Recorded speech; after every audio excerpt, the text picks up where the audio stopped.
the back, the VOD and the silver screen. Kevin and Tom and Joe know all there is to know, from masterpieces to deep fried tacos. And if the movie sucks, you might hear them say, there's no telling where the guys will take you. Get ready for a spoiler. Won't say it twice, cause we already warned you. Better watch out, it's gonna ruin the plot. Real spoilers. Real spoilers.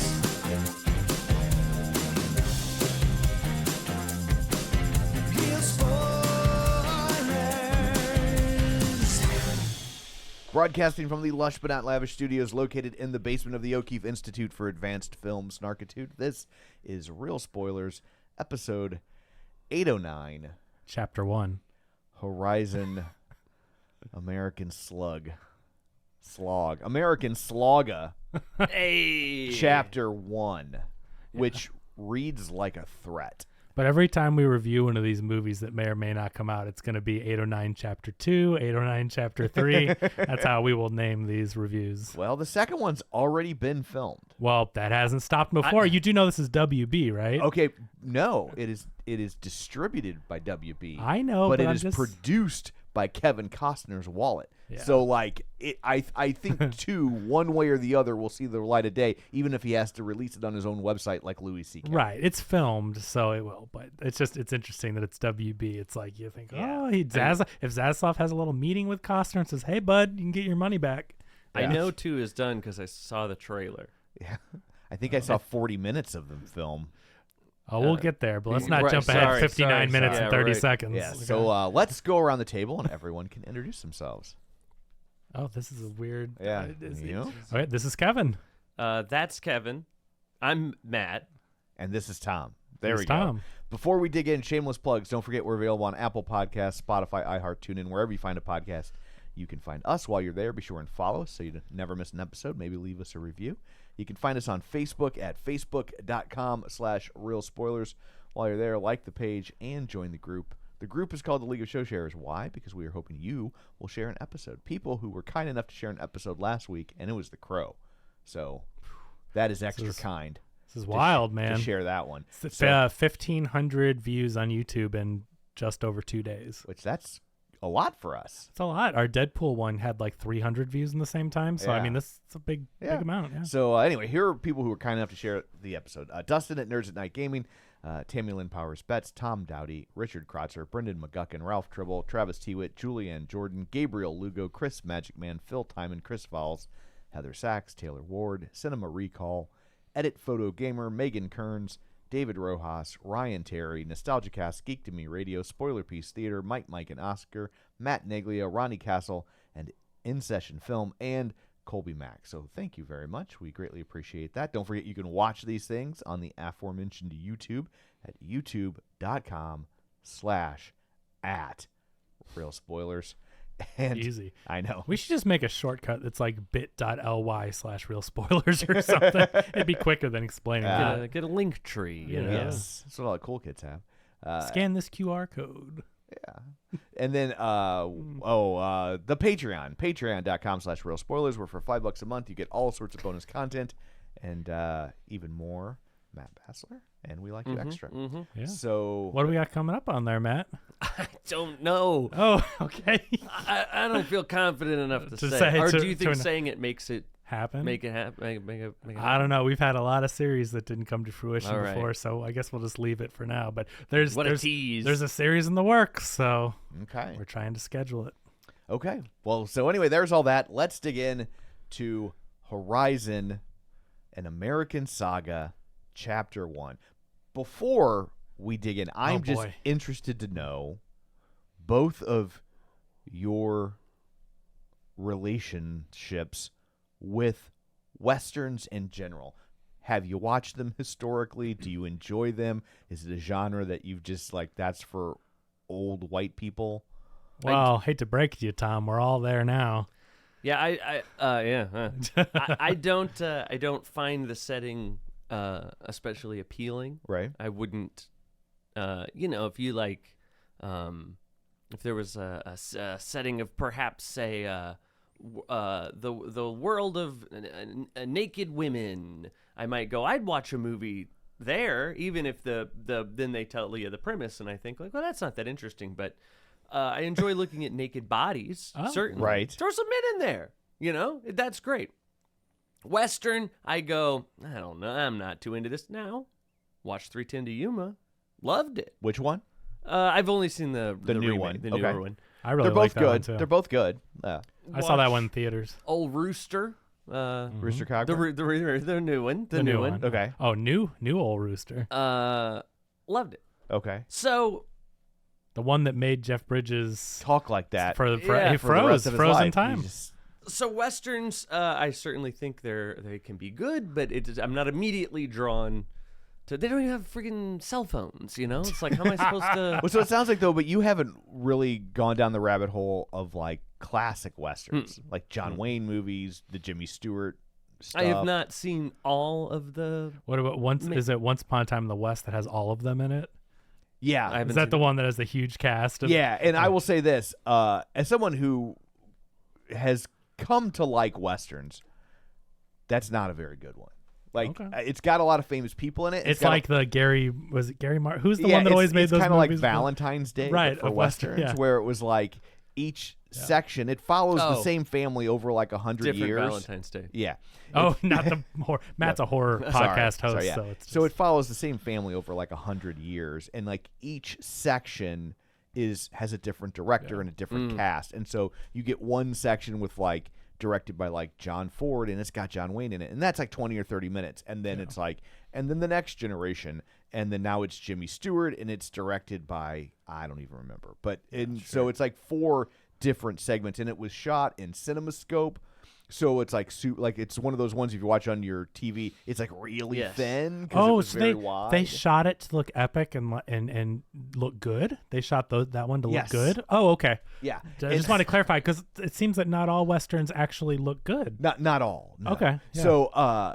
So it's a beautiful movie, but like the story's not that good. Like if you've never watched a western and you see that cast and you start with that western, you're gonna be like, I don't think I like westerns. I think Western, it's like being a kid and seeing black and white, and you're like, this is gonna be boring. Yeah. And then you like, And I did that for but years. I still have that like initial. Yeah. I know that's not true, but that's the right. first No, yeah, that's feeling your I gut get. reaction. Yeah. So here's I don't want to cut you off. So I was just gonna say I like westerns. I'm not saying I've done a deep dive and watched them all, but I've seen the famous ones. Right.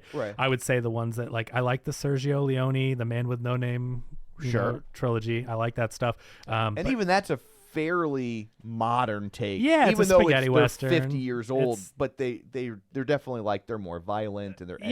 Yeah. But I like The Searchers, which you introduced me to a decade ago or so. I had never seen, but The Magnificent Seven, True Grit, both of them. The hits. I guess Butch Cassidy and Sundance Kid. Yeah, no, that's great. So stuff Man Who like Shot Liberty Valance. If you've never I haven't seen seen that that's one, a no. great one. I guess back to my point, it is true because like a Western has to have a very good story for me to like it. Right. But what I was talking about was pornography. That's the genre that I really like. Even if the story's like bad, I'll still watch it. I mean, I think we're all in agreement on that. I get that confused sometimes. Yeah. But yeah, Rio Bravo, Red River. Like I saw when I saw Red River for the first time. I saw Red River. I had never really watched a western, and that was going to be my follow-up question.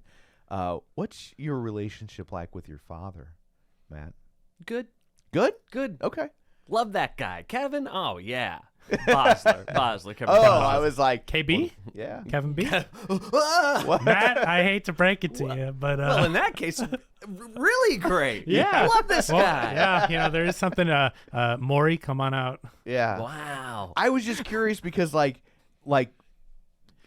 Kevin and I both have like not super. I won't say I wouldn't have animosity toward my father, but mine's non-existent. Yours is non-existent. Mine left when I was pretty young, and it's not like I never saw him, but he wasn't around. And so like I never like normally people seem to be introduced to westerns by their dads, right? so, And I didn't have that, so like when I came on board doing this podcast and we started talking all these movies, and then Tom would be like, "Oh, you should check out this western, The Searchers," and just started introducing them. I mean, I had seen some, but not all of the classics, and he started giving me recommendations. But yeah, I grew up not watching them, and I've come to like them. I like them, but again, not a deep dive. I've seen the hits, right? And I will say the first western I ever watched, I watched deliberately. I was like, I had never seen a John Wayne movie. Oh, Tombstone, of course. I mean, I love Oh, Tombstone. Yeah. And I was like 23, 24, and I was like, I should probably see a western. So I don't think you could Google back then. I probably like, well, I don't know, Netscaped or whatever you did. Oh, Ask sure. Jeeves. I Alta Vista'd,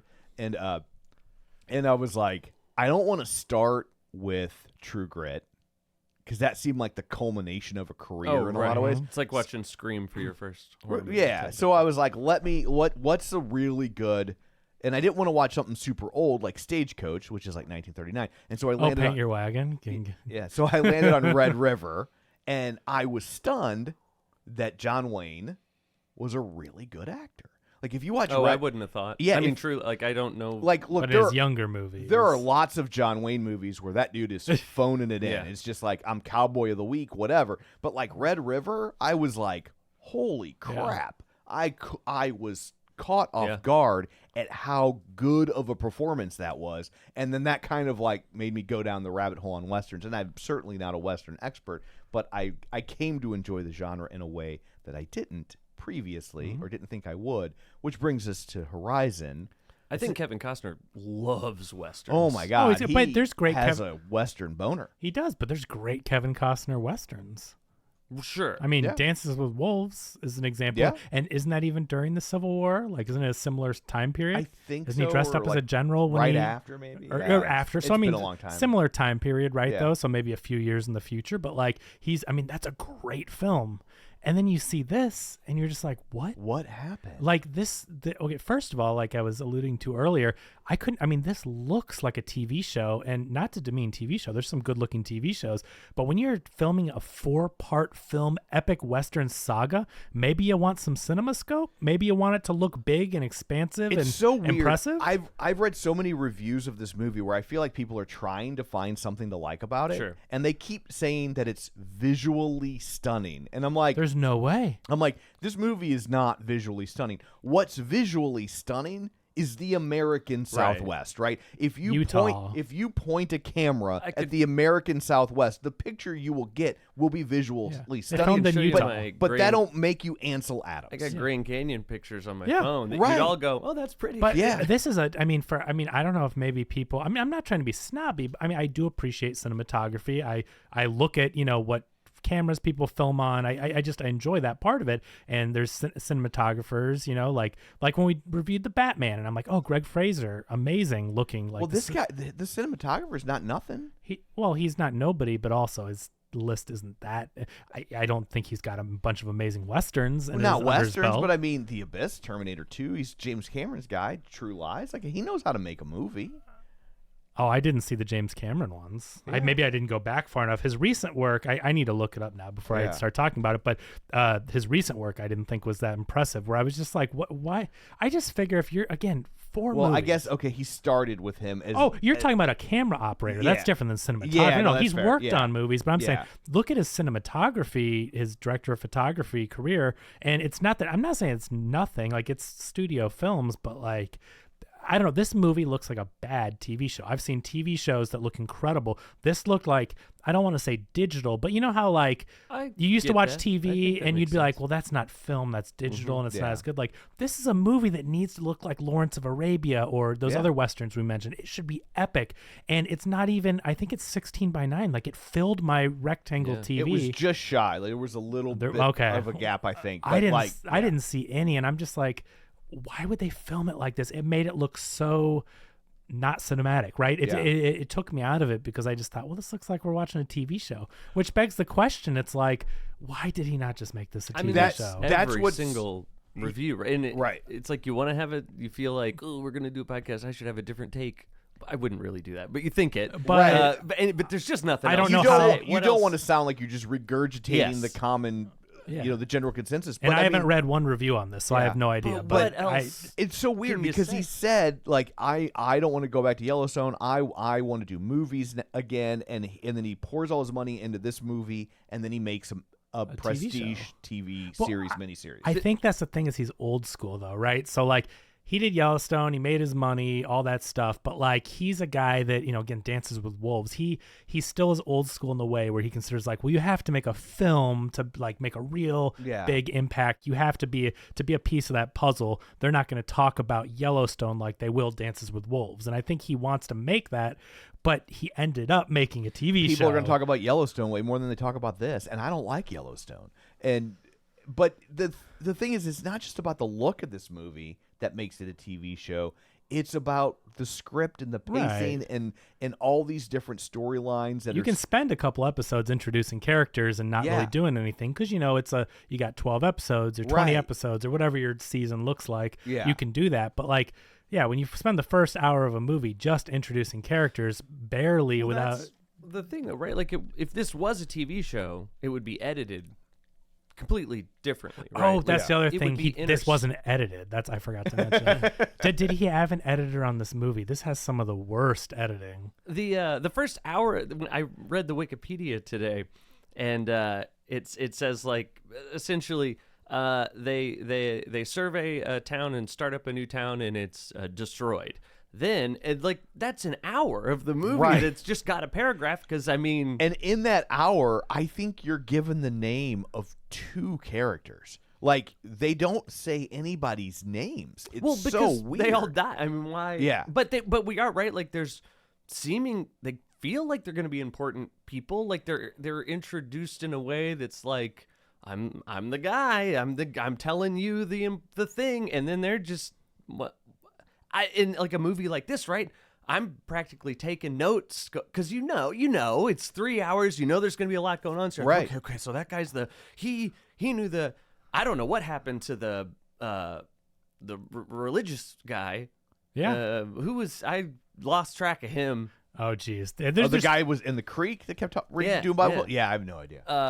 But I tried. I think I took it that he died, but they just didn't show you because he goes to the old man guy, and the old man guy's like, go back to that river and turn the other way and look for it or whatever. And he's like, okay, and he goes there and he washes and he sees that the 2 characters from the beginning of the movie have been killed by the natives. Yes. That don't worry about them. Yeah, but they are killed off, and you see these crosses under a tree, and he goes to bathe and stuff. But then the whole town is attacked, and then you never see that guy again. Oh, you know what? There might be 3 crosses.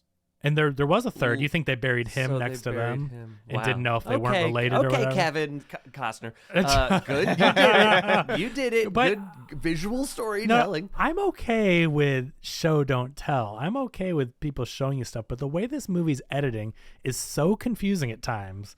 Okay, I'm glad to hear this because I felt like for kind of a straightforward thing, why am I struggling so much? I was so lost. Am I dumb? With the characters and the plot and the time period. It was so confusing because here's the thing. They spend 2 hours basically. They don't even give you the main character's name for like an hour and a half. You see him an hour in. You don't know what his name is. And then eventually they're like, what is this stupid name anyways?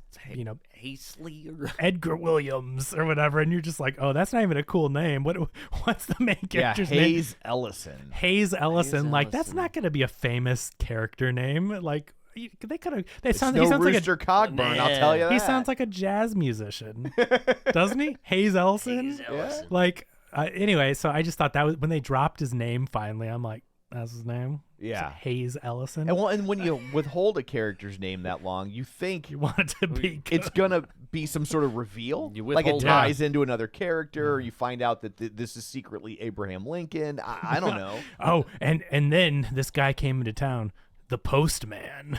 Whoa!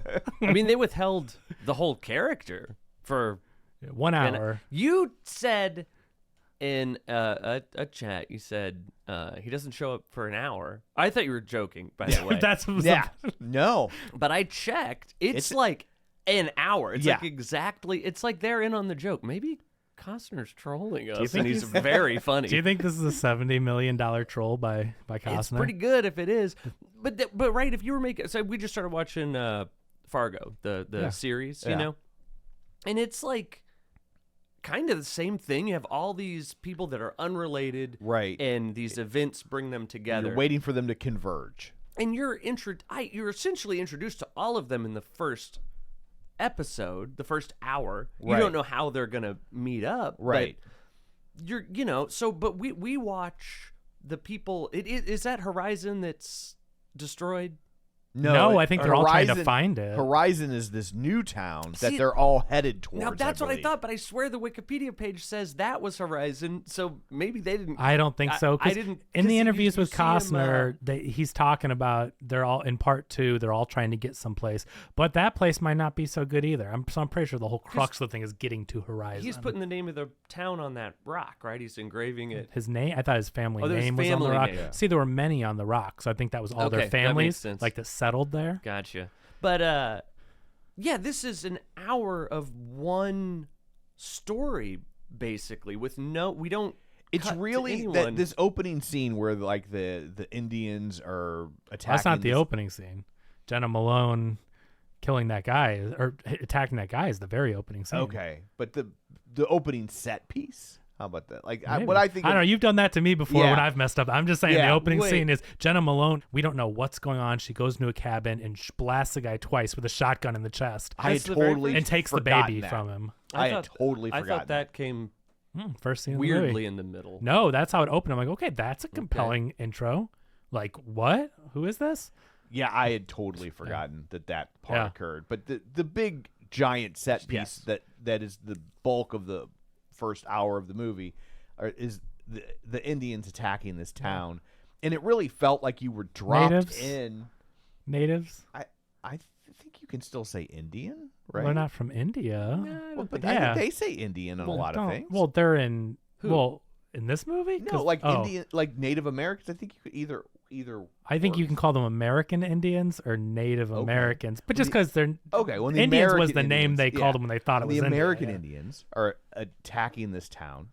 That like it really feels like you're just dropped into the climax of a different movie. Yeah. Oh, yeah. Like it's like you turned on a movie with 20 minutes left.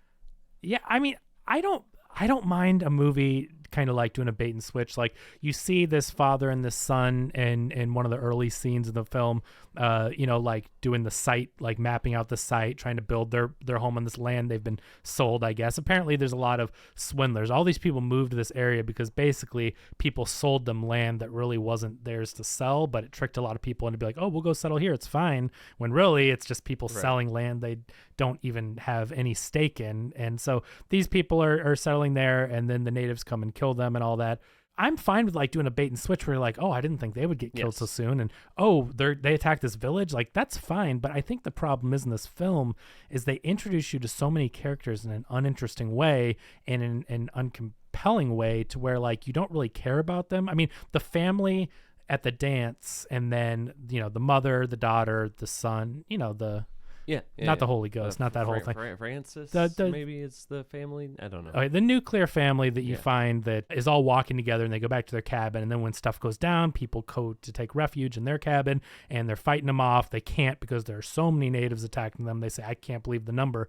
Sienna Miller and her daughter go hide below, and the son, who's played by Kevin Costner's actual son, the dad tells him, oh, go down and hide with them, and he's like, no, I'm going to stay with you, Dad, which creates a nice moment. Like, we knew this family, but other than them, like, you just didn't get Well, why not start with the religious guy showing up and seeing two crosses? Because, like, he's going to die too. Why did we have to see the dad and the kid? well, that gets me to my point about editing. This is what I don't understand. He left so much stuff in there, and it's almost like he was lingering on stuff like it was so poignant and like so artistic and beautiful, which it didn't look good, and it wasn't. So it wasn't interesting to even look like if you go see a movie like If Beale Street Could Talk, and it's like one of the most gorgeous films ever, and Barry Jenkins just lingers on the characters, and there's close-ups, and it's just gorgeous. It's like I always say they could frame this movie and hang it in the Louvre and just play it nonstop. It's a work of art, right? It's just beautiful to look at. This movie's ugly to look at, and I don't even mean like, oh, we meant to because it's the West, whatever. I mean, it's not a good looking film, And so you can't even, during a moment where the religious guy is like washing and looking at the death or whatever, I didn't go, oh, that's so amazing. I'm like, this is just boring, right? It's not interesting. And I'm like, why are you not editing? This movie's 3 hours long, not because Costner had so much meaty material to get into. Yeah. He leaves so much crap in that has nothing to do with the plot and wasn't interesting. And then at the end, they're like, oh, time jump, boom, this guy's here, collage, montage, blah, blah, blah. And you're just like, wait, we just spent 3 hours doing nothing, essentially. I'm glad to hear this as well, because I had the same and they rushed it. The last 30 minutes is like such a rush with some time jump where people care about each other and they clearly have this relationship. And then you're like, I never saw those two interact. Like, there's just a weird time jump, and they never tell you and times. Then they segue into this like next time on thing. Well, that's what I really and think a was lot of the that cluster. is in the trailer for this part. Yeah, for chapter 1. Yeah, Kevin Oh my Costner shooting the two guys in a bar. That's crazy. Yeah. So it does. It's weird when it segues into this next time on Horizon abruptly too. It's like just no heads up, and I'm like, I think I'm just watching the next scene, and I'm like, what is happening? But then do you go, well, no, hold on, is this all the stuff that happens that they just had so much footage, and 2's going to start after this? Like, maybe you cannot tell because there is no title card, there is no next time, there is no time jump, there is no credits or black fade to black. I honestly don't know what the last scene of this movie is and what the first scene of next time on is. If chapter 2, Kevin Costner's got a long white beard and he goes, "Whew, that was crazy." Yeah. I would give them credit. I'm like that. Okay. And then you're like, oh, Giovanni Ribisi's in this? Like, what? Like, they show the characters and stuff happening that you have never even been introduced to in that thing. I know we're jumping way ahead, but it's a mess. The whole point is that. You know what? Well, I was gonna say, you've met your match. You can't spoil this movie. There's no ending. There's nothing. I mean, things happen, but like you can't go and so. You can't do your little tag on this one. You'd have to go, and then there's a trailer for the second one. Right. Yeah, I mean, really, there's a couple of like inciting incidents again that would happen in maybe the first few episodes of a TV series that we can get into for the plot. But it's 3 hours of almost nothing happening, just establishing that these groups of people exist. A couple of, like I said, an inciting incident that sends our character on the run, and then it just abruptly goes into a montage. Like. It's like he was like saw Lonesome Dove and he was like, okay, what if I did that, but it was boring? Someone compared it to Lonesome Dove in an interview with him. Yeah, they just said. It seems to me that he is like the love I have for pornography. He does have for westerns, where it really just doesn't matter. Like look, I don't know Costner. I'm sure he's a sweetie. I agree with you. I think anything he does that involves a western, like he's like, I'm just here having fun. Like I love this. Oh yeah, and he's looking agree. at dailies, going, "That's a horse." Yes, I'm on a horse. That's what I mean. Like I 100% agree, and I was thinking the same thing. Where it's like, to him, there's no way he would ever consider this as bad. Like this may as well be a masterpiece because he's like, we're out here westerning. It's just like so. Second story is Costner based. We get some of the army shows up. Well, this is like 9th story by this time. You introduced so Should many. we just characters. go through the Wikipedia so we don't lose Maybe track? Because the one kid that I thought was the other kid, but they're actually two different kids. He runs off. That was confusing too. I missed it. So the kid that wants to go a killing and his parents are dead, where did he come from? Because I just saw the family. I didn't even notice this other guy. Takes the horse. That wasn't the son from the opening? No, he's dead. Oh, I thought that was exactly. the son. I don't know where this guy popped up. Different and kid. I thought that's why he wanted to go kill him. Well, his family died too. You do see him take a horse and he runs. I'm sorry. You hear one character delivers a line. It's actually Yondu, Michael Rooker. Michael Rooker goes, yeah, looks like your parents are both dead or whatever. Yeah. Like that's the line that you're supposed to know. So like, but it's not the boy from the house, Costner's real life son. It does not make. I it out. thought that was the kid from the house, and that he had gotten separated, and so they thought both parents were dead, and that later we would have, in like maybe the 8th movie, we would have a tearful reunion. Nope, different Hey, kids. good idea. Yeah. No, he died, and that's like it's not even a. You're right. That'd be interesting if it was like a secret, and it's like he'll be reunited with his. Right. Like, no. It's very Dickensian. Well, they Different- might have had two sons. No, they didn't have two sons. I don't know. Because they're walking back from the dance. I mean, that would be like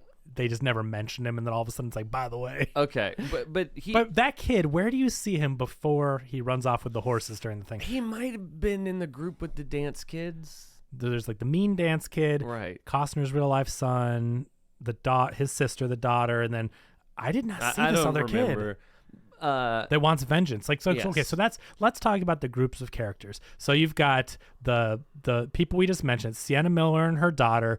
The husband and the son die trying to defend them in the house, so they're a storyline. Then you have this kid who rides off during the sacking of the town, or whatever you want to call it, by the natives. He rides off on 2 horses. He goes on one and then jumps to the other and escapes, and then he's basically out for vengeance. And he intentionally, he is supposed to go get the military. Like, that's his he's goal. Like, yeah, it's the not like- British are coming kind of a Right, thing. right. He's out riding to try to alert them. So he goes to a Union post, the closest one. He ends up meeting Frank from Lost. I can't remember that actor's name, but he's really good. I think he's good in this kind of scummy, outlaw type of way. The pilot from Lost, Frank.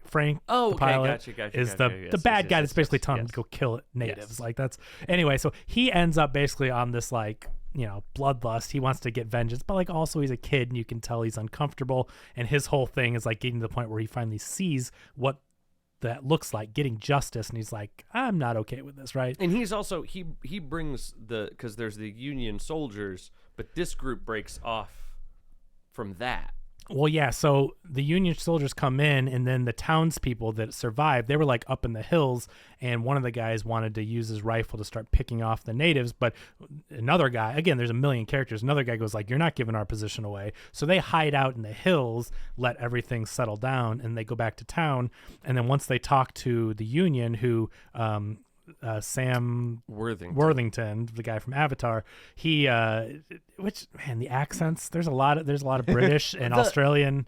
Now, a thing I saw praised for this movie was the acting, and I feel like it swings from like, okay, it's fine, to like Six Flags stunt spectacular. I concur. I love Rooker, but I don't know what was going on there. Crazy. That speech, and then like he didn't have an Irish accent in the first scene. That's what I thought. But then all of a sudden he has a heavy Irish accent. Yeah. What? Like it was weird. But I don't think the acting, it best case scenario, it's passable. Yeah. Well, you know what? The problem is the writing's really bad. It is bad. And it is bad. And so I didn't understand, like, Costner created the story idea for this in 1988. This has been a long time in inception. No one would fund this movie. He finally has enough money to do it. They were right. But so the movie that he wrote the screenplay for, or hired the guy to write, he said he commissioned it, but he worked on the story and everything. That is the 5th movie. Cool.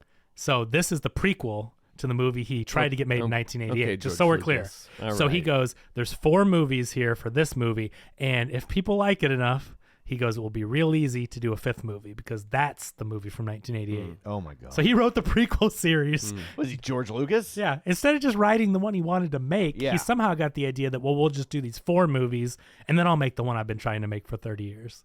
I don't understand it, but that is what that is. Well, if you didn't know that Michael Rooker's character did this fun little take the bed out of the house little silly part. Oh yeah, if you didn't have that context, you wouldn't know for the 5th movie why the great-great-granddaughter then, when she sees that bed. Okay, it's going to mean something. I will say, when that moment happened, I kind of was like, okay, hats off. They're trying to put some semblance of fun in this levity, movie. Right? But it was so dumb, because it's like... Why would you do that? that? Well, then he's taking... This scene pissed me off. This is, I think, the scene where I really decided to go from this movie bores me to I want to punch this movie in the dick. Because... Should we set the stage of what this scene is? Yes, set the stage, please. Okay, so basically My anger is at the movie, Kevin, not at you. Yes, I understand. Okay. So basically what happens is Rooker gets 2 of his Union soldiers to come by, and they're like peeking over the bushes. They're behind a tree. They're being all sneaky. And they're like, oh, that is the Mrs. Rooker, that is whatever. And he's like, are you sure she's gonna be okay with you pulling this prank, sir? And it's like, oh, we're gonna get in and out of there before you know it. And it's like the music's kind of fun, they're being... I thought he was trying to do some flirty thing with her. I thought he was too. I did too. I thought it was a his wife. I thought he was being cutesy. I did too. But then he says that's the Mrs. whatever. And so they go in and they start taking his bed out of the house, and then it cuts back to him like, basically looking through binoculars. I mean, he's like peering and he looks at something else and he looks back and the like missus lifting is, up the trash can lid to peek out at it or something. It's that kind of like goofy like when spy. the Three Stooges peek around the door, one head on top of the other. Like this, and Costner, he's getting up there. I guess that's his comedic sensibility. But anyway, I appreciated the idea. But anyway, and then they look back, she's gone, and all of a sudden she shows up at the house and it's like, she's beating the guys. It's like, why are you taking my bed? It's ridiculous. Well, why are you taking my dead daughter's bed? Well, right. Yeah. So honestly, not really that funny. No. And so first off, and so then the reason he's taking them is because they're gonna give it to this other girl, the daughter of the family we talked about in the beginning, and Sienna Miller's that daughter, hid under the house. So there's two main issues I have with this. One, all of this can be avoided if he would just say, "That's what she said. That's what she said. That's what she said." She said you should have told me. This is why I'm doing this. That's why it's a stupid scene. Second, why are we giving this girl a bed? We're all on the frontier. She's not the only girl out there, right? So she's getting the bed because she's pretty? Well, no, I think that she's been, it's a military base. She might be the only. But he lost his daughter, and this girl was about the same age. It's his bed to give out. Allow me to be really callous. Okay, sure. It's 1860. Sure. People had 10 kids because they knew 3 of them were going to die. Right. Like, losing a child in this time frame, in this environment, while tragic, is not unique. Right, but that doesn't mean he can't want to give his daughter's bed but up. But if they made everyone a special flower because they lost a child, right? Everyone's a special flower because almost everybody lost a kid back then. Well, she gave everyone special flowers from the blanket or whatever. Yeah, I think in this time, I think there still was this chivalry where there weren't that many women there. It's a military base. It's mainly all men. You do see there are a few women there, but they had this bed, and it's probably a child's bed, and she reminded him of the daughter. I think I don't mind his reasoning, but to make a funny little bit out of it when all you had to do was go, mother, we lost our child. I know it's been hard, but this bed isn't doing any good. There's another girl that lost her family. Like I appreciate they were both sharing in loss. Like there was something that connected them. I don't mind the reason why, but don't do a funny little sneaky bit about it. And then to find out they're not like stealing some cookies. It's their dead daughter's bed. It's just like a weird let's go. Because then she's like, oh, well, you should have just told me or whatever. So it's like, if he would have just talked to her about it. I guess it just shows you nothing's changed since 1800s. Men don't know how to communicate with women. That's the takeaway from this. So we did the town gets burned down. Mm-hmm. We got the Union soldiers. We got the wacky corpse bed. Then there's the hunting party, I guess, going out to. They're trying to find the group that actually did it. The townspeople want to capture the group that did it, but then there's some other guys that are like bounty hunter types, and they're like, well, all scalps look the same, right? And he's a bad guy, so that's he can say that because he's bad. It's not we're not agreeing with it, but. And then we do also have the Native Americans. Poisna? I can't remember. Okay. I guess I'm not trying to be funny. No. Okay, so this is the main crux of what they're setting up for the natives versus the soldiers and the settlers.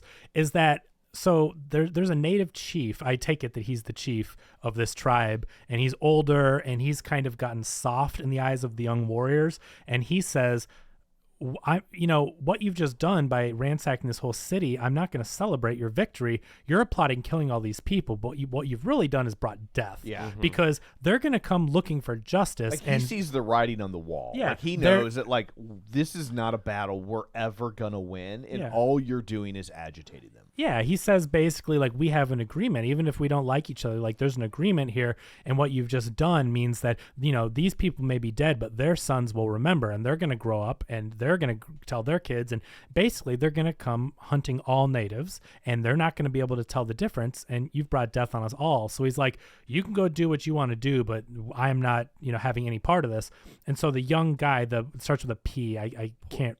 It's like Piancene. Okay. I think that's pretty. Yeah. Okay, so he basically takes all the young people, most of the young people and the warriors, they're all following him because, they don't understand that and they want to, bring, I don't know, pride to their group or whatever. They want to defend their land and do their thing. And it is hard. So I was reading some reviews for this, and reviews will point out that like it's interesting that it seems like he's trying to have Costner is trying to have a sort of a more progressive look at this stuff, but then at the same time, because like Piancene is like right. Or I mean, they're gonna take all their land. We know that happens. But maybe they wouldn't have. I'm not trying to say that it could have worked out differently. Through the lens of this movie, you could say that. But like maybe they could have worked together instead of just trying to kill each other because it's a self-fulfilling prophecy. They killed the people because you're on our land. But I'm saying, from reality, we know that's not true. It's just basically we painted American Indians into a corner, and then when they would react like this, would be like, well, they're animals. We got to kill them. I mean, we're handing them like poison blankets and stuff, and so, I don't know. I mean, I think you can still tell stories about that. I think there's probably ways to have a group of Native Americans be the bad guys, but I think you have to be, again, knowing. History, you would have to do, and I think Kevin Costner's answer isn't great. That he's like, but that guy's good. I think he is trying to have nuance. It's just pretty ham-handed because with the maybe that's it. With the American Indians, like you see the two juxtapositions of like the older guy going, we're never going to win. We just need to play nice and get as much as we can out of them, and the young guy being like, we're defending ourselves.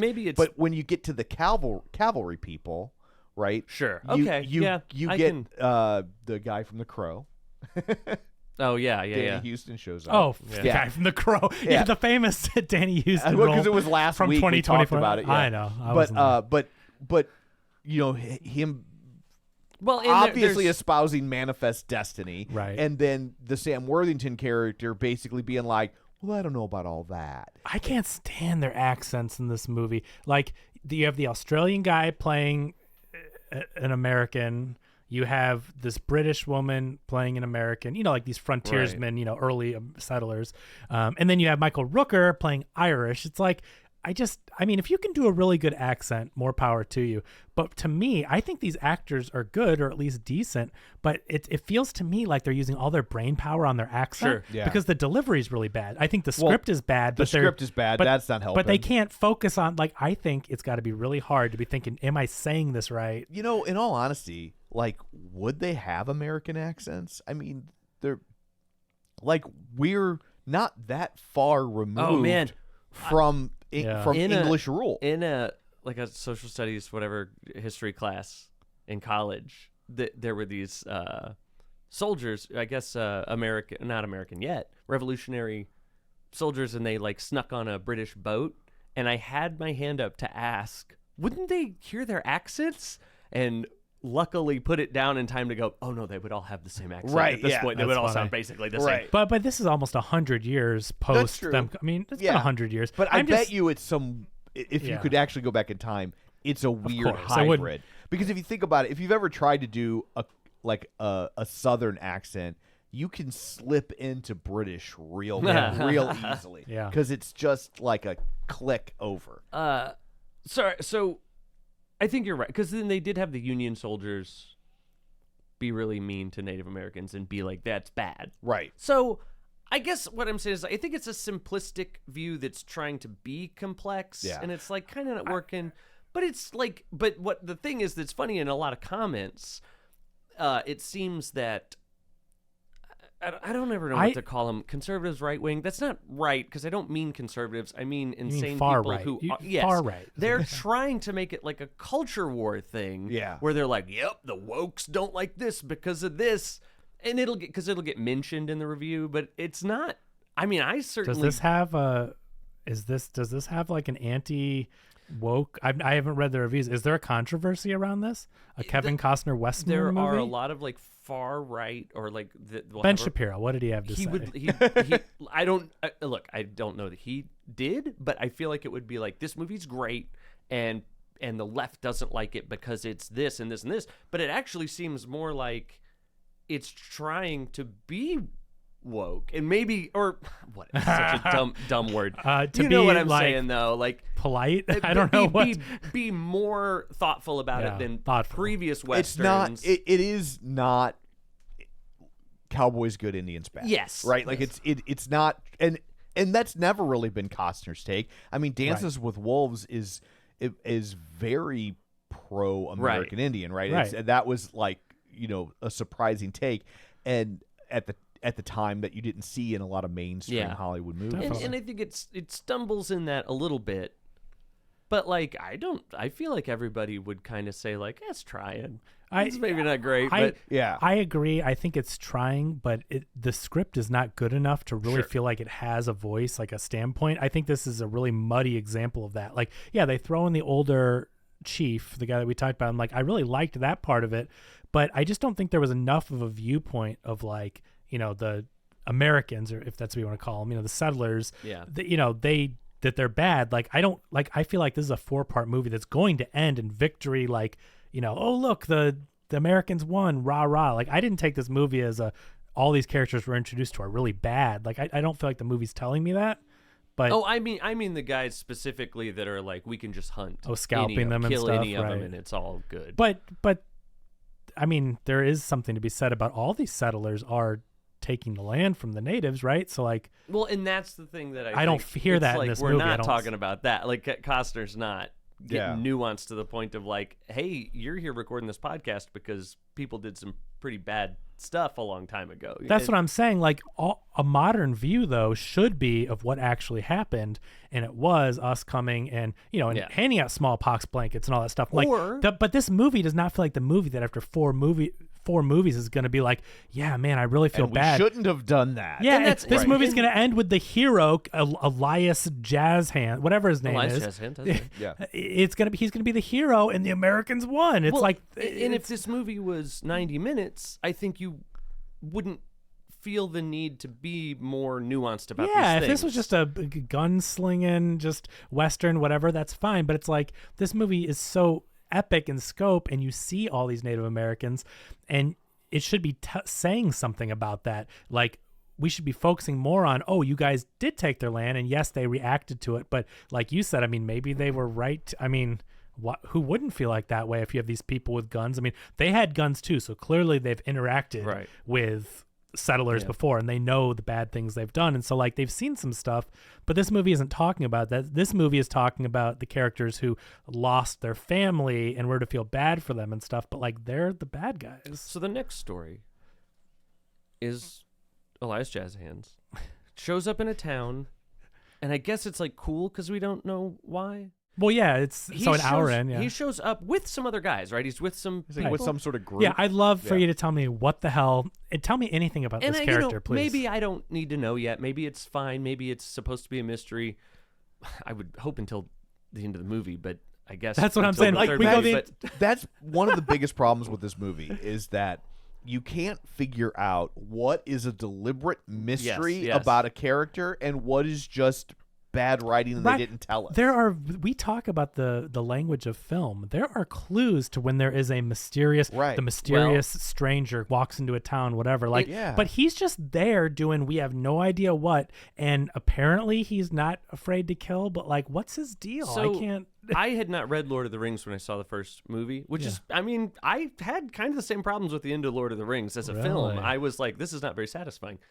But I mean, it's a great movie. I enjoyed it, and then the end was kind of abrupt, and I was like, but when they introduce, Strider's what they call him at first. I can't. Yeah, Strider. Aragorn. Aragorn, yeah. Immediately, I'm like, this is a mystery. This guy could be a bad guy. I don't even know. Right. But there was something there. Like, when you see Strider in the inn with his sword and stuff, you're like, okay, this dude, there's something to it. And he's bad, or like, whatever. Right. You don't want to be in the other end of his sword. But Kevin Costner's just like a guy. Yeah, that's what I'm saying. He just shows up and he's like... He doesn't look like a criminal. He doesn't really look like a sheriff or anything. No. Just some dude. And then, so I understand that, okay, house at the top of the hill, woman from the beginning that shot the guy we don't know. Yeah. and took the baby. That's her. Yeah. And she's married now. She has a friend who prostitute who Sex watches. worker. Okay. Well, this is 1859. Well, I got yelled at for saying Indian. 1859 though. Well, they Wow. called them Indians. Wow. In 1859. I'm just So there's point that out. Yeah. She is supposed to babysit the kid, but there's these guys showing up. The town seems to know new people are coming in. Oh, we didn't even mention that the guy that she shot in the first scene has 2 sons, and they have been tasked to go hunt down. They know who did it. It's the woman who the dad is having an affair with, and it's his baby. it's his baby. That's his So- baby mama, and she shot him to take the baby back or whatever, steal the baby away. This what's her name? Daisy, not Daisy, whatever. Sex worker lady. She goes to meet the guys because she's gonna she is a independent Contractor. well, I guess not. I guess she's just like a self-employed. Yeah, There's she a- seems self-employed. Yeah. Yeah, that there is a brothel in town, Yes. but she will not work for the brothel. Right. She is I guess a scab. And I don't know how she- that works. in Abbey practice. Lee Kershaw, she's an Australian model. So that's Marigold. so she's who plays Marigold. So there's 2 Australians in this movie covering I up their believe accents. she's 37 years old, by the way. I did look that up. Kevin Costner is 69, Oh, nice. which is important. Oh my God, you just gave me flashback to a scene I've completely written off. Yeah. This movie does get the award for the most awkward sex scene in movie history. Yeah. I mean, like she he's basically like, raped him. He's Yeah, sleep. I He's guess. he's But- sleeping, but- and then he doesn't even open his eye. He's like asleep in the middle of it. But It's could you so tell me, had weird. they had sex before that scene? Could you tell me where they've been gone for one day and they're like, he's like, I'm gonna go get a tent, and then it flashes forward 2 scenes later and she's hooking up with some random Dude, guy and he's got a job. Okay, I dude, love that. This is this is what I'm- again. I'm like, did I fall asleep? That's what Yeah. I'm saying. That's the editing. I'm saying. And this is they- this is where you really tell Kevin Costner wrote the movie, right? Well, where okay, so- he's like, I'm asleep and I've done nothing to show sexual interest in this. and they're just. But Well, no, this so- woman cannot control herself around This is the me. Clint Eastwood Yeah, cry exactly what I was macho. gonna say. A thing I couldn't understand. Phenomena. So she comes to proposition him, and I'm like, okay, he's our white hat good guy, because he's like, no, ma'am, I don't think so. I don't Yeah. treat women like that. Yeah, maybe he's a if I good could, guy. I'll take you out of this. Well, he doesn't say that then. He's just like, no, I'm not. I'm a. And his turn from not wanting anything to do with her, anybody, to all of a sudden taking them on, like his character arc is so But then, speedy, yeah, expedited. That's okay. He's telling her like, no, and then she's like, well, if you want to come up to the house. She's firing on him, and he is just And like, nope, I'm here to then write a letter. I think we- Write a letter to his wife, we're supposed to think, that's sick or something, right? Remember, he's sending I don't remember what the money letter- home. He yeah. sent him work, and then she's like, oh, that's nice of you to write to her. Now, that could be a flip. think He it could have a daughter or Might have been a something. friend. Anyway, Right, but that could be he would never cheat. He's a good guy. so That's we his daughter, we his cut mother. away for a while, and then when we come back, he is heading up to the house. Right. Because he's going to take her up. I think he is That's going the to. thing. Well, That's he is just going to see her. He didn't know of any trouble or anything. no. But I'm saying that's just weird that we would have a whole scene of him going like, "I don't do that with working women," and then the next time we see him, he's like, "Well, hell, all right, one won't hurt." Right. I don't know what you're supposed to read into that. I But I that's get what what you're. I'm- Yeah, I know. I get what you're saying. I'm not saying he was like raring to go. He was unbuckling his belt on the way up or anything. Maybe. She said a lot of things about the accommodations down there were bad, that they water down the drinks and they do whatever. And she's got a cabin that's a private cabin with no noise. I take it. And again, there was probably 2 hours of important stuff edited out in order to shove in a bunch of shots that no one cares about. But you're right. The way it's edited goes from thing to thing It's without. almost like that joke in a movie where they're like, "I'm not going to wear that hat. No way I'm going to wear that." And then hat." next thing it cuts to it, and he has the hat. Right. Yes. Very close to that. But without the joke, they are editing it, but there's no connective tissue. And again, I don't need them to tell me everything, but they cut out so much connective tissue that it's abrupt, where you go, wait. And I thought the same, like, did I step away? Did I fall asleep? I'm like, I've been here the whole time. Like, how did what were I thought we I fast forwarded at one point. I literally go, Sure. did I, when she's in the tent with some random guy hooking up with him, and he hits her and all that stuff, I literally went, did I fast forward? Because they were up in a hill, and he's like, I'm going to sneak down and see what they want for a tent. And now she's Well, just... wait. What? Because it's first so he's heading up the hill. again, we're introduced. He would never do that. Now he's going up there, I think, to do it. Meanwhile, Jenna Malone's new husband has taken her with him to try to sell a plot of land that I guess has oil on it or something. I think Water. Oh, gold. Okay. Or is that how they think there's gold there because of the way the water I think flows, that, or is yeah, water 'cause a metaphor? I think it was like afraid that like the water would bring the gold downstream, and people would like, oh, it must come from up there. So the two brothers, under the guise of buying his land, are actually trying to trap them and get Jenna Malone. Yes. And the guy, is really nice, and he's just like doesn't understand anything. He doesn't know her past. The And bad the wife stuff. never goes, "Hey, man, Just these go. guys are Bad news. bad No, news." she just sits there. She just sits there. Lets him and- talk and lets him talk. And then eventually the crazy brother, who is this guy? He's someone. Jamie Campbell Bowers. What movie is he in? Long blonde hair. He plays a really good person that you want He's to good. shut the hell This up. is He's one of the better performances. he was in the Mortal Instruments, City of Bones. He was in Twilight. He was in Fantastic Beasts. He's been in a lot of these fantasy young, YA movies. He was in Sweeney Todd. That's, I think, where I first saw He's him. the loose cannon. Yeah. And he has to go get the baby. So the brother, anyway, he ends up killing Jenna Malone's new husband.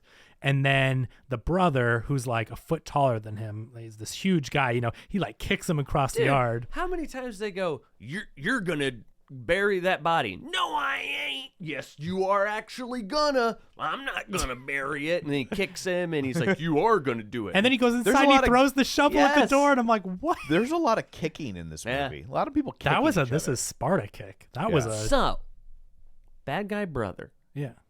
When we see Kevin Costner going up the hill, that guy's there. Yeah. And they start talking.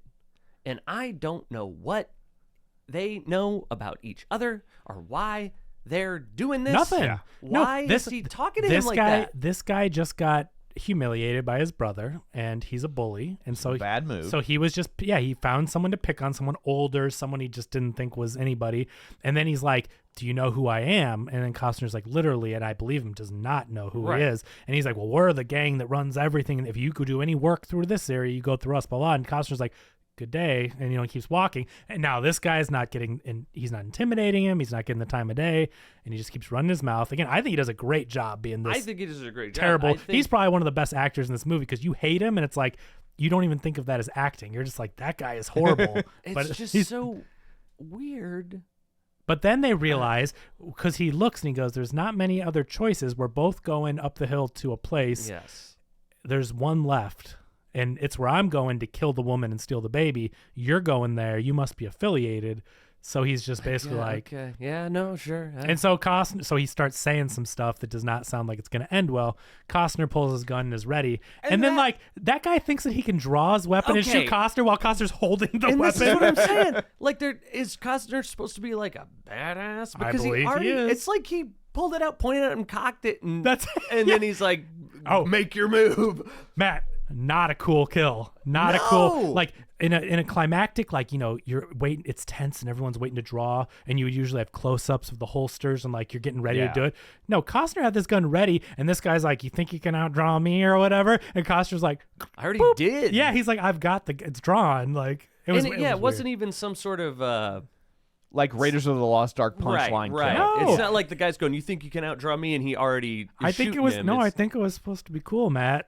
and then he has to shoot him And then, 15 and then he has a times. bulletproof Yeah. vest on. He has the first bulletproof vest because he shoots him multiple Yeah. times. And then the guy's like, "You're not taking me out like this." And he's shooting the thing. It's like, dude, he got shot twice. Like They in do the- that. They do this. He hides behind like a water trough, and they do like you see the reflection of Kevin Ooh. Costner. Like that's cool. Or That was something? cool. He Dude. looked up. He's not there. He looks down the reflection. And Costner's got him. So then, right, Costner decides, well, these guys are gonna come looking for you and me now, so we'll leave. We got to get out of here. Yeah. And then What about the people all just standing there and like the crowd gets bigger and bigger and bigger? No one interacts with them. I mean, I don't know if they just didn't have SAG cards or whatever, but like, but you know what I mean? Like everyone's there. Right. Don't you think someone would have gone like, what happened? Or like, Right. oh, do you know who that is? Or like, they all just gather and gather and gather. There's no sheriff. No one's looking for a sheriff. No one's going to try to do anything like, law related here. They're just gathering and gathering. And then all of a sudden he sneaks out the back door. He's at the bottom of the hill sneaking out somehow. He's like, I don't know how they've creepily gone around man. everyone. I wish I remember. That reminds me of a weird edit where a guy teleported across the room. I can't remember which one it was. But he it's did that same- teleport it's down that the hill, right? Same Like, kind of thing. Like they act like they're sneaking away, but yet there was a crowd and people were all around. And there's like one path up the hill to the house he went up, and all of a sudden they're at the bottom around everyone. It was somehow Palpatine returned. The thing I'm thinking of, it might have been Michael. Man, it's not fun to talk about if I can't remember. But it was almost like a jump scare. Like they're talking across the room, they're cutting back and forth, and then he like comes up next to the person to hand him something. And you're like, ugh, how do you... So, Costner, the woman, the baby are up on. She's a like, hill. you got to take. Oh, sorry. The hill. No. Okay, no, please. Yeah, he takes them. They're hiding out. They're looking down at what? A town. It's not the one that we know of. I don't believe. I believe small. They've ridden to some other little tents. Little like these are people that are I think maybe heading to Horizon. These are people that have not settled yet. You talking about the Wagoneers? No. This is a town of tents where she sleeps with a guy. It just cuts to all of a sudden there's a guy. No, I'm before that. Oh. I'm when they're up in the trees watching people. And she's calling him honey, and I don't know if that's just her way of talking or if years have passed and they have a relationship now. The kid's still a toddler. No. Well, but I'm not. No, okay. So I do believe, Matt, that they have now ridden for a while. I don't think they're looking at the same town where all this went down. I think that they're looking at a town that because they're saying we can't go down there or something, and he's like, she's like, I gotta get it back. She's being all like, this is the part. Yeah, this is day one. They don't have a place to stay. Yeah, and then the way she acts towards him. Like the guy that is like saving their life and protecting them, and she's acting like and she's saying, "I'll just hand myself over. It's I'll so hand weird." The baby over, and then he's like, "I'll go get us a tent," and she's like, "A oh, tent. Great, then we'll have a tent." The next time we see them, she's getting done sleeping with a guy, right? Which I thought was like, oh, that's kind of interesting that like she's still like working, and that's how tough the West is. And no, they're in a relationship and she's gonna leave with. That's what I'm saying, and this is where I literally thought, did I fast forward through the movie? Because I go, how did they go from day one and tomorrow I'll go down and buy us a tent to now she has a relationship with a guy? I thought this was gonna be that she was setting him up. I mean, it doesn't make any sense, and it isn't that, right? But I thought like, oh, maybe she's been with this guy for the whole time and she's setting up. There should have been some scene or line of dialogue or something to explain how we went from up on the hill to now she's like planning an escape with this guy that I did not recognize or think I'd ever seen before. Because he knows Hayes Ellison. He's like, oh, what with Hayes? Right. So like they're buddies. That's what I mean. You can't go from they're on the run and no one knows them or who they are or where they are to now there's a relationship and they all know each other. And these two have a relationship, like, and then he's like got a job. He's working in the mines. He's coming up. Like time has passed. Some amount of time has passed. And how much? And then you know. Okay, so he comes back from work. He's very tired.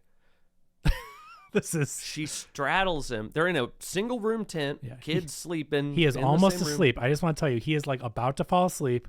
She gets on top of him, starts just fiddling around down there. Yeah. He's like, oh, baby. You can tell he's the director of the film because she's like jerking him off. And it's like these really like over exaggerated strokes because of his massive hog. I think it'd be But he's just like, I'm trying to sleep here. He's like, I don't have the energy. I'm trying to sleep, which makes me believe like this can't be the first time they've had sex, right? Because this does not seem like a first time ever. It seems like they have some relationship where he isn't going like, whoa, what's happening? He's like, not tonight, baby.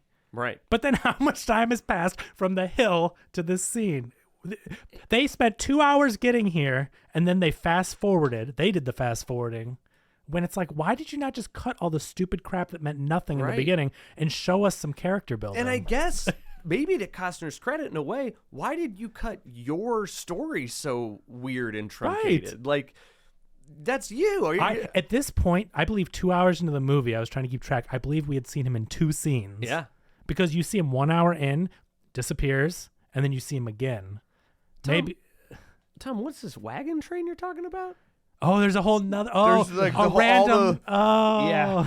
There's another one? There's another side story of characters that we've never seen before and have no connection, but they're eventually obviously going to converge. But there's a whole wagon train with Luke Wilson and.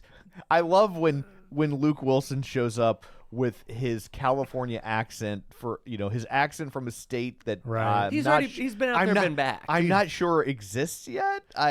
He sounded like Owen Wilson to me. I feel like he was doing Owen Wilson in this one. But Will Patton's there, and California did become a state in 1850, just for the record. So, but yeah, He'd been out there. He's come back to get some I don't know people that surf take culture had taken hold yet, though. No, we will not say that Luke. I mean, I like Luke Wilson. I think he's actually fine in this movie for what he's given to do. But he was not exactly doing a Western accent. We'll just put it that way. Would I watch a movie about this wagon train? Maybe. I don't know. But why? Dropping it in the middle of this is because clearly it's they're all going to converge at Horizon or whatever. The but Wikipedia page, I think, family of the mom and girl that went in the tunnel underneath the house. Oh, right. I think her family is on that wagon train. What? According Who are to they Wikipedia, supposed to be? I don't know. And maybe that's an interview Costner said there. So Oh I my don't know if gosh! that's in Wow. the movie. Yeah, I couldn't. But who are the British people on the wagon train? What is that? Oh, What- that little prissy artist, that little. I hated this so much. that side plot was just So when the British guy is like drawing the scenery, right? He's And, an like, artist. and That's he's his- an artist. And then the movie is like mocking this guy for doing that, Yeah. right? And I'm like, the only reason you know what the Old West looks like, so you could make your movie is because guys like this were drawing. Hey. I just, oh my God, this scene infuriated me so much. I And know. then when like the other hillbillies are like looking at her naked, Oh, and that's very funny until it's like not. they played that whole scene like a wacky ha like we're because they popped up out of the. Costner loves peeking. He loves It's the we're- funniest thing. we're But they're- peeking in on the naked lady. But no, they set it up as they're like in part 2, they are going to assault her. Oh, for like sure. there's no question. I haven't seen the movie, but based on what you see those characters doing, looking at her in future, after Luke Wilson went and had the talking to with them, and they stood up and were like, "Who are you talking to?" And Luke Wilson's like, "Have a good night." That's so weird because they have the guy a wagon wheel brakes or something in there. Oh, he's wacky. He's a nice, friendly giant. He's holding up the wagon so they can fix it Yeah, all, like- and they're all patting him. yeah, like, nice, this good guy. job, buddy. Then next time we see him, he's peeking on the lady, Oh, which it's silly. I get that's not good, but it's in the Old movie, West, The and it's movie the was silly, telling me yeah. this is silly, this is goofy. Then Luke goes to talk to him, And they're like, the scariest dudes Right. ever. and then there's another scene where it's like thundering and she's scared and she jumps on, to the husband and he's like, "It's all right, I've got you," whatever. And then it cuts to them in the rain looking at Yeah. like they're going to attack her. Like there's no question. I will bet money on it. And like all they do with this British couple is don't tell them what's expected of them, and then That's get the way it mad, seems. and then get mad at them for not comporting themselves in a way that they should. And how long? Give us one scene of them going, "Could you do this?" and them being like, "Oh, we're too tired to do that." That's my British accent. Oh, We governor. never see them refuse to do No. work. Well, now, so there's two things that the prissy woman does that, is not, she's not, getting her hands dirty like, the guy and his Right. daughters, Right. like, so there's water for the horses and each wagon is carrying water because if their horses are dead or whatever, obviously they're not going to make it anywhere. So they have a supply of water for the horses and she drinks some of it and they're like, "It's not for you. You're just carrying it." And then she goes and bathes in the water, which is Cool. not. So, question: was the first water for horses? Because there's a bunch of cups. Well, I don't know. Maybe, I don't know. That water is for other things other than not their her, personal. I guess, right, yeah. right. Yeah, So, I thought that water, that first time we see it, was supposed to be like for the people that were working hard. right, that might be, but Yeah. but it's not for her, and so Right. she's gonna drink it. And they're like, "That's not your water." And I believe the daughters that are getting their hands dirty do get it, right? They're like, "That's their Something like cup." that. But then the second time she's bathing, it's like, "That's the water for the horses." And she's like, "Well, we're carrying it." It's like, "Yeah, each person carries it, but you have horses and all that." But also the way he says that, he seems just to not understand. Right. You know they're what I not mean? being right. They don't Yeah, get it. Right. They have no clue because they're from the Right. big city. And Yeah. they that's another one. And I know characters can change. You can learn more about them. But like they make her just her whole thing is like she's a monster bitch, this Yeah. woman. But then in like next scene with her husband, she's being so sweet and nice. Right. It's not like we're learning more about her and she's like this because she had it hard in Britain and something. It's just No, like it's just bad writing. on a That's- dime. Yeah. So this screenplay for this movie is John Baird and Kevin Costner. And I think Kevin Costner gets credit for a lot of the story. John Baird, I look up his credits. He has like no credits. I don't understand why Kevin Costner picked this guy for his big epic Western saga he's been trying to make from 88. Yeah. I just don't get it. I mean, everyone's got to start somewhere. Totally get it, right? Like someone had their first movie. You have to, but like, I don't know that I would start on a multi-$100 million project. Like, I just don't get, I think the movie's bad. I don't think this guy has any experience, and I just don't get why he's the guy. I don't get it. And it is like if this was a TV show and edited better and looked the same, just the same thing, just edited better for a TV format, I would watch 3 episodes and go, I don't know if this is for me. Right. And if people said, is it any good? I'd go, I mean, if you like that kind of thing. Which is But- exactly what I did with Yellowstone.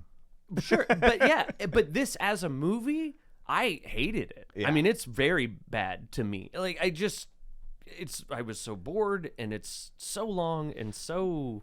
But let me tell you though, John Baird, writer, he has a writing credit on National Parks, a TV series, Horizon and American Saga Chapter 1, Okay. and Horizon American Saga Chapter 2. Oh, and something called ISB, a producer on TV movie, not a writer. Why? Who is this guy? His buddy. Yeah, I just don't. I just don't understand because this movie's so poorly written. The dialogue, the plot, everything's so poorly written. And Costner he says $70 million of his own money. I think that's split between 2. So let's say $35 million of his own cash between these first 2 parts. Like, I just don't get entrusting a guy that, like, why not get one of the other people that worked on all these other epic movies with you? I just don't get it. Well, and that's I was looking at budgets for TV shows, Game of Thrones and things, or even, I mean, Those are some big ones. This isn't unfilmable for TV. No. Like it's not like the budget is so much bigger that this is the only way you could do it. I think. Yeah, it's weird. I was taken back by the scene where the kid is trying to buy the gun, and I'm just like, this thing's a hand cannon. I mean, I don't know anything about guns, but it looks like the gun Dirty Harry shot, And then you see him shooting it later, and Right. like I'm like, that would put this kid back. He's like 12. Why does he have money? Yeah. That seems like a thing, right? Because the store owner's like talking to the adult, and he's like, it's his, and it seems like there's some sort of like reason this kid has money, but there's not. And then the kid pays for the gun, but then doesn't want it and leaves. Well, and the other guy's like, guess I'll take the guns. Well, I think that was one of the most tense moments in the movie. I actually did like that scene. Did too. Yeah. Yes. So basically, a Native American they're just doing trading with the guy, and then the bad settler guys, the bounty hunters that are trying to go find scalps, are like basically messing with him, and they want this little kid who wants vengeance to see if he has what it takes to kill someone. And they basically, one guy's telling this guy like, "Hey, it's just a game, don't do anything." But I do believe that Frank from Lost was like loading these bullets up. He was gonna have the kid shoot the guy. And he gets lucky that the kid, and this is the first time you see like the kid isn't like this. He's not a killer. Yeah. And I so think he puts the gun down, but then the guy's like, well, these are paid for. And the other guy grabs the gun and takes it. The guy that's saying it's just a game, don't do anything, he's a semi-good. He's He's a townsperson that wants vengeance from the right natives right. Yeah. who killed the Apaches. The actual people that did It's it. Apaches, right? Are the ones that Yeah. I believe. So he's from the town. He wants actual justice.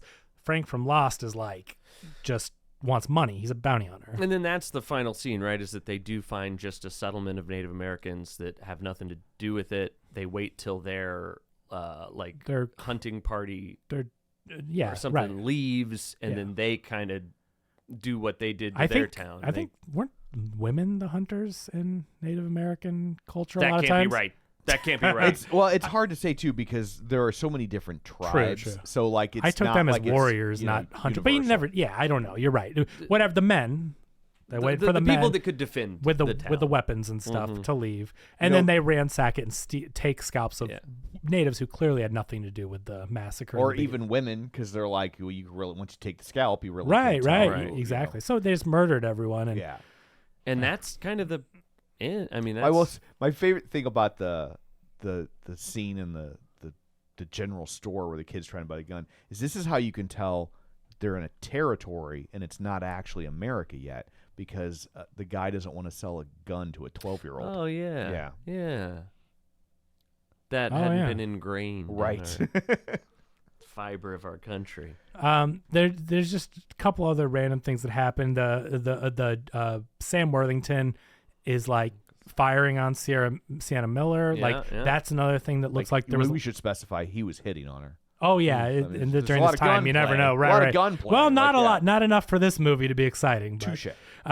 So it's like obviously she lost her husband recently, but they never tell you the time jump really, because basically they come to live at this camp. We see Rooker got the daughter a bed, and then all of a sudden the girl is friends with all the soldiers that are going off, giving them flowers. Sienna Miller and this guy seem to have some kind of a relationship. We have not seen one thing since the bed, and they're must have been something cut with the younger girl and those. There just has to be, young because soldiers. she had this relationship with this guy, and he's like, and it looked creepy because you're first of all like, who's this guy? He's the guy that stole the bed, one of them, and then all of a sudden he's like, oh sweetie, blah blah blah, I'll miss you, whatever, and it's like, you put a nice friendly little like she has a crush on them, but they're being cool and not, you know what I mean, like. They're older, like I think they're older, right? But I don't even know. And at this time, is he that much older where it would have mattered? This is 18. I guess I don't know. But it's weird. It comes off as weird because you have not shown us anything about this relationship.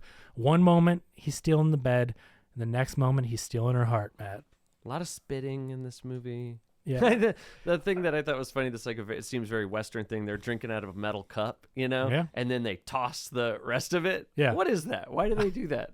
I don't know. Guy does it in this movie. Yeah, it's just weird. And then that's the big showdown. I also thought maybe Lizzie couldn't talk, like that she was so traumatized. Yeah. That's the young girl. That's not true. I mean, she does talk. But it seemed like she didn't talk that much. There'll just be parts where, like, she runs away a lot. The mom will be talking to someone. She runs back to the tent. Oh, yeah. To Lizzie. And then she comes out with something.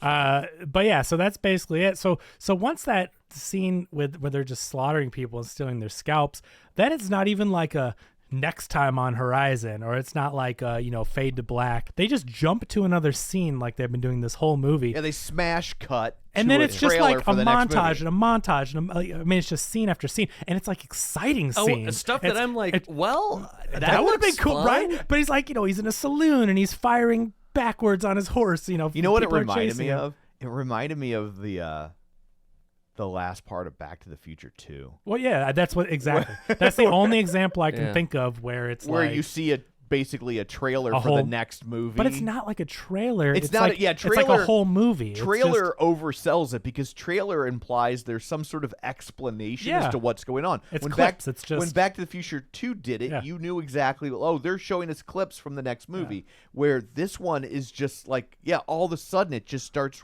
rolling scenes. The first one I remember was him shooting backwards. You see Kevin Costner. That is the first time you think it's a scene, and I go, why? Who's he shooting? Yeah, the woman left him. She left a note, and she left a baby with the Asian settlers that are to the Chinese rail. They said that we don't need you anymore. No more Chinese. So she left the baby with them. She left him a Dear John note, Dear Ellison note.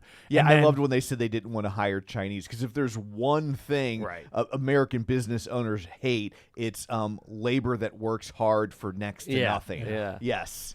so anyway, but so then like all of a sudden he's firing backwards on a horse getting chased, and then I go like, what? And you're like, there's gonna be an explanation.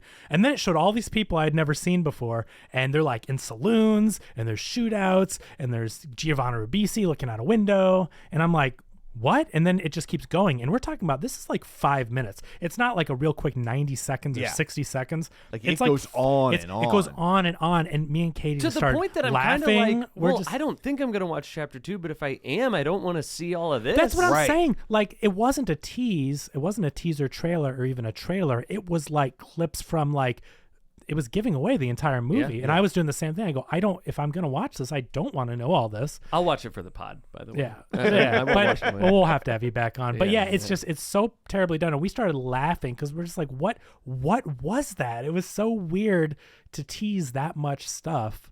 Like, it was just weird. It kind of felt like, guys, I know, but next time It's going to be good. like I think that has to be an afterthought. I would Like if you saw in the 2 weeks it At played Con in or in theaters, the theater, yes. we didn't get this. But here they're like, it's gonna get good. I think- don't think so. I think that No? is in the theatrical. Oh my Do you? gosh. I watched a video review of it. I mean, I didn't look at the date. Yeah. But they talked about that part. I would Wow. assume that Okay. that was from Wow. the initial release because I thought the same thing, that this must have been tacked on for streaming. I just don't like that they would. I mean, I know that I complain a lot about trailers and giving too much away, but I don't like being forced to watch whole plot points from future movies. Well- I didn't want that. I wouldn't have watched it if they said next time on. I would have Right, stopped you it. stopped, yeah. And I think it's frustrating, but the fact that it went on and on and on and gave away so many like people shooting people, like it was like major plot points, it seemed. I think so. You definitely see main characters like all beat up. Yeah, and I'm like, I don't want to know any. I don't know. It was weird. It was very jarring and bad. So I think we'll still get part 2 Yeah. because it's done. It's done, yeah. So like I think so. Theatrically? no, I don't think so. no. That That's might what they're even be- trying to do, is get enough goodwill on Max to hope that people will. That's their hope. They want to, but it was supposed to come out 2 weeks ago in theaters. Really? Because It was Oh, that- I didn't realize they were planning to The release them poster. that close together. It was supposed to be hey, this is a lot of movie, but you'll go see it a month apart or whatever. It was like interesting. July and August. It was. Yeah.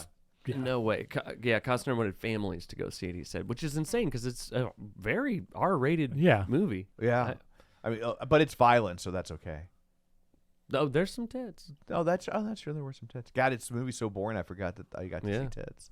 That says a lot. But I think like if when you log into HBO Max, it's been the #1 movie for a while. really? So Which is people- why we're covering it. right. So people are watching it. The on Blink Max. Twice Channing Tatum movie or whatever, Friday night previews were under 1 million. It's going to open not in the top 3. So it seems like, a lot more people are Right. streaming than go to the theaters. So this seemed like the choice. Yeah. I think in hindsight, regardless of the movie, I think this was the right Do pick you for think this weekend. That's why it didn't become premiere television, because there's no flaccid penis or man ass? Because that's what's hot right now. That's on TV, yeah. And Can't get Costner enough. Wouldn't do it. Costner's still like, oh, it's all about tits, guys. And they're like, not anymore, buddy. He's old school American. Yeah. Hell yeah. Hell yeah. But I do wonder if especially because streaming's so convoluted. Who knows what the business model really is? Yeah. But like, it seems to be doing well. Is it doing well enough to get parts 3 and 4? I don't know. I'm going to be pissed if they couldn't give us the last season of Westworld, but we get Horizon 3 and 4. I mean, we got 4 seasons. It was the last one. Yeah. And you're saying 2 more movies? I just, maybe a fifth. Maybe a fifth. Well, and does it become one movie? I think so. Costner Which- in an interview even says there's so much movie here. They're going to cut it up and make it a series, and which seems like Right.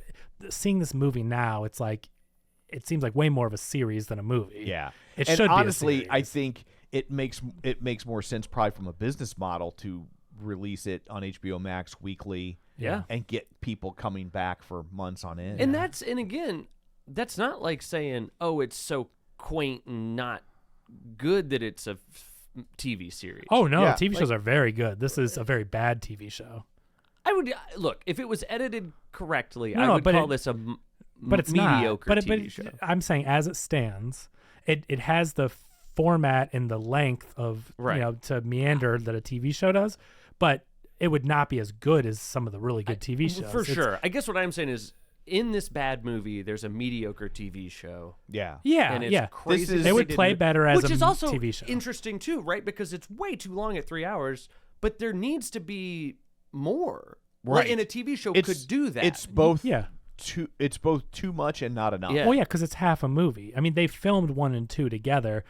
Clearly, it's just there's so much footage they could not make this one movie, but it should be a TV show. There's too much for a movie even. I feel this would be a good 10-part hour-long TV sure. show. There's instead of 6 hours of movie, I bet they could do a little bit more of the meandering in 10 45 to 60-minute episodes, right?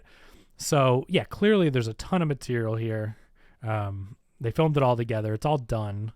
And I think that if we get 3 and 4, I think that's going to be the TV show. If Max options it to be finished as the TV show. But that's, I mean, I feel like once 2 is out, if I ever see it, my feeling is that I will think, oh, you could have taken 1 and 2 and made one. Yes, movie. there is a Topher Grace cut out there. I guarantee, because there's 2 hours of this movie that I would say is unnecessary. For sure. From what I've seen, there's a very quick, you could give us very quick information about the people, throw in a little bit of stuff here, but there's a lot of really unimportant things that didn't move the plot along, and then a lot of really rushed things. I do think there's, give us 1 3-hour movie. Yeah. This is what I like to call faux prestige television. Yeah. Yeah. Like it looks like prestige television, but it's not very But there's good. no flaccid penises. Yeah. The FX does that a lot.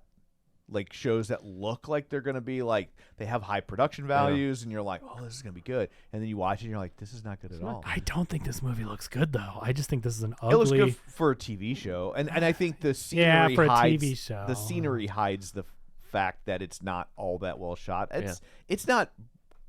It's a little bland. It's not incompetent, but it's nothing special. Not incompetent. Yeah, I would never say like I'm watching and like, oh my God, why did they put the camera there? But it looks. It's competently shot and it's beautiful scenery, so it tricks the eye into thinking they're seeing something better than it actually is. I could see that. But like FX had a show we watched called Murder at the End of the World. It's got Clive Owen in it. Okay. And it was like, I'm like, oh, this looks like it's going to be kind of like a really good like little murder mystery kind of thing, and it was just dumb. Yeah. And each episode got dumber. But it also, like this, I think this is what really makes faux prestige television faux, is that it's very proud of itself. Yeah. Like you can tell Yeah. that they think they're doing something really good, and they're not at all. And so it's got money and arrogance. It's like white privilege television. Oh, wow. Yeah. So, but yeah. So anyway, that's enough of this one. I guess let's go around the table and everyone can say where to find them. Oh, it's so confusing. Sometimes you introduce Matt as he's part of the group, Okay. and sometimes you don't. So I like that. It's like Batman in the Justice League. It's like, is he part of it or is he not? well, this is Kevin. You can follow me on Twitter at KevinRBrackett. Just leave me alone. Just don't bother me. What about the Patreon? That's different. Real Spoilers Patreon. That's my horror movie podcast. Definitely check that out. But outside of that, I don't want none of you people talking to me, looking at me, anything. You don't do anything that requests attention or right. That's okay. right. Not from these people. I think of you more as our bat mite. Sure. Yeah. You're right. Yeah. Oh, he's a goofy little goober. He's a silly guy. And this is Tom. You can find me on Twitter at Roger Kubert or on Facebook at facebook.com/Tom O'Keefe. Find the show online at facebook.com/Real Spoilers. While you're there, like the page, join the group, and of course, don't forget our Patreon at patreon.com/Real Spoilers. So that's it for this one. Thanks for tuning in. And until next time, Charlie proposes to Sue. Get back.